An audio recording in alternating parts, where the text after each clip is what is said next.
Post burn scarring alopecia यानी जलने के बाद का गंजापन। आज हम इस वीडियो में आपसे चर्चा करेंगे कि जलने के बाद जो एलोपेशिया हो जाता है सर में या बियर्ड वाले एरिया में, उसको कैसे ट्रीट किया जाता है। हाय फ्रेंड्स, मैं doctor Vikas Gupta, plastic and cosmetic surgeon at NV Aesthetics, Mansarovar, Jaipur. आज हम इस वीडियो में आपको एक ऐसे क्लाइंट के बारे में बताने जा रहे हैं जो बेचारे बचपन में जब 1 ही महीने के थे तब उनके घर में आग लगने की वजह से उनका जो सर और फेस था पूरा जल गया था, जिसकी वजह से जो हीलिंग हुई थी सर में, उसमें जो नॉर्मल स्किन थी वो तो आ नहीं सकती थी जलने के बाद की हीलिंग के बाद। उसमें जो फिर जो हेयर रूट्स थे वो भी जल चुके थे और उनके जो फादर और मदर थे वो काफ़ी चिंतित थे क्योंकि उनके उस एरिया में जो है बाल नहीं आ पा रहे थे तथा फेस पर भी काफ़ी स्कारिंग हो गई थी। फेस का हम अलग से विस्तार से चर्चा करेंगे, फेस को कैसे ठीक किया जाएगा, लेकिन अभी हम सिर्फ और सिर्फ सर के एलोपेशिया के बारे में आपसे बात करेंगे। ये क्लाइंट जो हमारे 1 महीने की एज में जो जल गए थे घर में किसी अनहोनी की वजह से जल गए थे, वो हमारे पास अभी 1 साल पहले जब वो 18 साल के कंप्लीट हो गए थे, उनको किसी ने बताया कि आप डॉक्टर विकास गुप्ता से मिलिए और अपना जो भी ट्रीटमेंट है उनसे कराइए।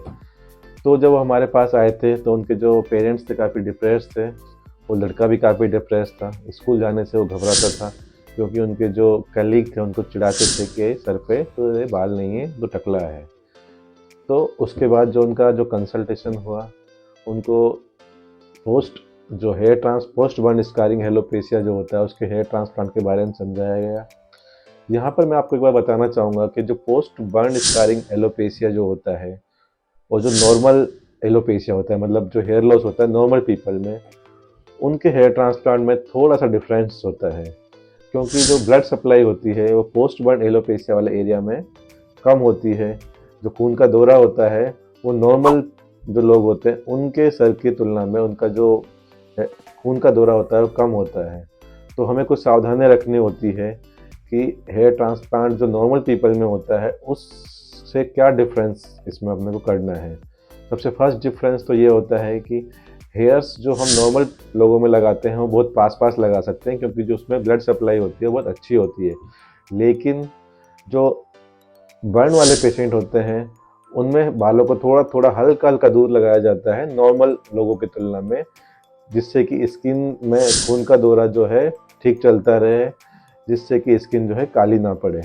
सेकंड चीज़, जो हम एक खून रोकने की दवाई होती है एड्रेनालिन, उसका कंसंट्रेशन जो है पोस्ट बर्न वाले लोगों में जिसमें एलोपेशिया है उसमें हम कम इस्तेमाल करते हैं, जबकि जो एड्रेनालिन का जो परसेंटेज होता है वो नॉर्मल पीपल में थोड़ा सा ज़्यादा होता है। थर्ड चीज़ जो होती है कि जो पोस्ट बर्न एलोपेशिया वाले जो लोग होते हैं उनका जो पोस्ट ऑफ केयर होता है वो भी बहुत इंपॉर्टेंट होता है। तो 2 या 3 चीज़ें जो को ध्यान में रखते हुए पोस्ट बर्न एलोपेशिया वाले पेशेंट्स का हेयर ट्रांसप्लांट किया जाता है। तो ये जो बच्चा था 18 साल का, उनका हेयर ट्रांसप्लांट प्लान किया गया।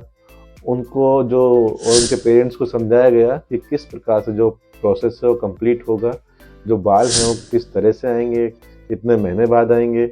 तो हमने अराउंड फरवरी मार्च 2023 में उनका हेयर ट्रांसप्लांट किया था। उसके बाद पोस्ट ऑफ केयर अच्छे से फॉलो हुआ, सभी मेडिसिन अच्छे से फॉलो की गई, रेगुलर इंटरवल्स पे पीआरपी की। उसके बाद अब अराउंड 1 ईयर के बाद जब ये हमारे पास विजिट के लिए आए हैं तो ये देखिए आप बहुत ही खुश हैं। इनका जो हेयर का जो ग्रोथ है बहुत अच्छा हो चुका है।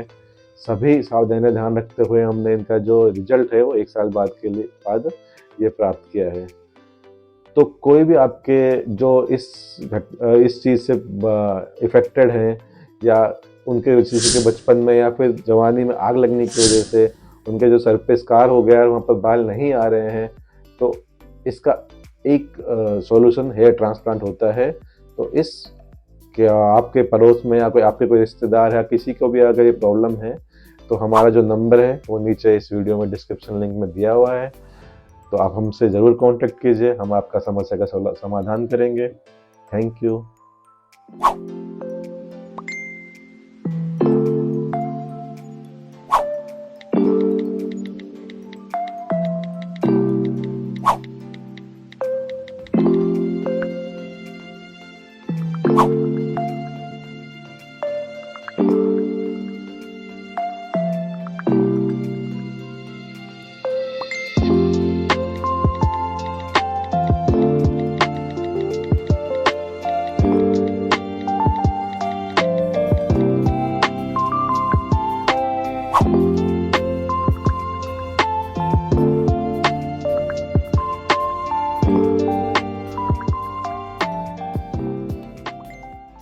हेलो, मेरा नाम खुशीराम सैनी है। मैं टोंक जिले से निवाई तहसील का हूँ। हमारे घर पे कुछ साल पहले आग लगने के कारण एक हादसा हो गया था जिसमें मेरा छोटा भाई जल गया था। तो उनके सिर पे बाल नहीं आ रहे थे। फिर हमने जयपुर में विकास गुप्ता के पास इलाज कराया, जो अब काफ़ी सुधार है। अब उनके बहुत अच्छे बाल आ रहे हैं मेरे छोटे भाई। अगर आपको भी हेयर ट्रांसप्लांट कराना है तो जयपुर में डॉक्टर विकास गुप्ता के पास विजिट करें। धन्यवाद। मेरा नाम लोकेश है। मैं जब बचपन में छोटा था तो हमारे घर में यहाँ एक हादसा हो गया था और उस हादसे में मैं जल गया था और मेरे सिर पे बाल नहीं आ रहे थे। और हमने फिर बाद में जयपुर में विकास गुप्ता से संपर्क किया और फिर उन्होंने मेरे सिर में हेयर ट्रांसप्लांट करा। तो अब मेरे काफ़ी अच्छे बाल हैं। और अगर आपको भी हेयर ट्रांसप्लांट कराना है तो इनसे आगे संपर्क करें। धन्यवाद।